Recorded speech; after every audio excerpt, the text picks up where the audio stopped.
नमस्कार दोस्तों, आज की कहानी है माँ दुर्गा और एक बूढ़ी माँ की। एक गरीब बूढ़ी माँ दुर्गा के मंदिर के आगे भिक्षा के लिए सुबह से बैठी हुई थी, लेकिन उस दिन उसे उस मंदिर के बाहर कुछ भी नहीं मिला और उस दिन उसे पानी पीकर ही अपनी भूख मिटानी पड़ी। तब उसने सोचा कि चलो कोई बात नहीं, शायद कल कुछ मिल जाए। तो अगले दिन भी वो दुर्गा माँ के मंदिर के आगे भिक्षा के लिए बैठ गई। तब उस बूढ़ी गरीब को यह देखकर बड़ी खुशी हुई कि मंदिर में उस दिन बहुत ही ज़्यादा भीड़ थी। शायद कोई त्यौहार होगा, क्योंकि वो मंदिर दुर्गा माता का बहुत ही प्राचीन मंदिर था। लेकिन ये क्या, वह इतने लोग मंदिर में आकर चले गए, लेकिन उस बूढ़ी गरीब को किसी ने भी कुछ भी नहीं दिया, जबकि उस मंदिर के पुजारी को सभी लोग आटा चावल पैसा सब कुछ दे रहे थे। तभी वो बूढ़ी गरीब आंखों में आंसू ले माँ दुर्गा को याद करने लगी और उसने यह कहने लगी कि हे मैया, मुझे दुख इस बात का नहीं है कि मुझे कोई भीख नहीं दे रहा। मुझे तो केवल दुख इस बात का है कि भरे हुए घर को हर कोई इंसान और भी ज़्यादा भर देता है और भेड़ चाल चलता रहता है, लेकिन क्या किसी को भी हम जैसे भूखे और गरीब लोगों के खाली हाथ बिल्कुल भी नज़र नहीं आते? ऐसे क्यों होता है मैया? और अगर ऐसे ही चलता रहा तो हम जैसे गरीब लोगों का क्या होगा? दुर्गा मैया से मन में इतना कहने के बाद उस बूढ़ी माँ ने सोचा कि शायद आज भी मुझे भूखा ही सोना पड़ेगा। इतने में ही न जाने कहाँ से एक सुंदर सी कन्या उस दुर्गा माँ के मंदिर की सीढ़ियाँ चढ़ने लगी और जैसे मौसम ही बदल गया हो और जैसे ही वो सुंदर सी कन्या उस पंडित के पास पहुंची तो उस समय वहां उस गांव का एक बहुत ही धनवान व्यक्ति खड़ा हुआ था।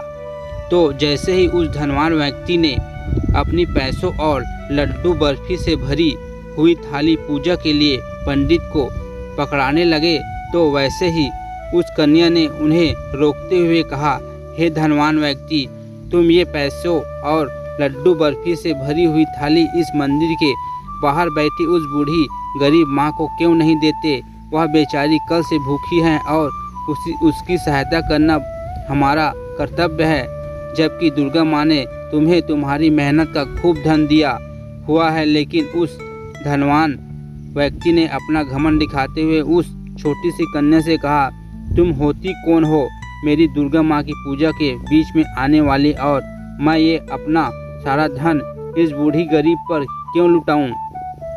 तब उस कन्या ने उस धनवान व्यक्ति को दोबारा कहा कि हे धनवान व्यक्ति, मान जाओ, ये पैसे की थाली तो तुम्हें उस बूढ़ी गरीब को ही देनी होगी।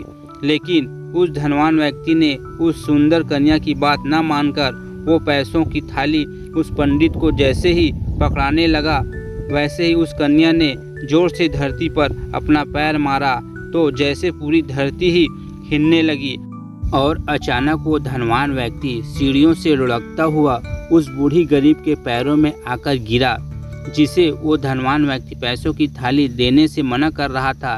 तभी वो धनवान आदमी खड़ा होकर ये सोचने लगा कि ये कैसा चमत्कार था, मैं ऊपर से नीचे कैसे गिरा। और जब उसने ऊपर की तरफ देखा तो मंदिर के पास भी कोई नहीं था और वो कन्या भी वहाँ नहीं थी। तो उसने उस मंदिर के पंडित से पूछा कि पंडित जी, अभी अभी यहाँ पर एक सुंदर सी कन्या खड़ी थी जो मुझे मंदिर में प्रसाद न चढ़ाकर उस गरीब बूढ़ी को देने के लिए कह रही थी। तो उस पंडित ने बहुत ही अभिचित होते हुए उस धनवान आदमी से कहा, नहीं नहीं, यहाँ तो कोई भी कन्या नहीं आई, और मैंने तो आपको भी यहाँ अभी अभी ही देखा है। इतना सुनते ही उस धनवान आदमी की आंखों में दुख भरे आंसू आ जाते हैं और वो सब समझ जाता है कि वो कन्या कोई और नहीं बल्कि मेरी दुर्गा माँ ही थी।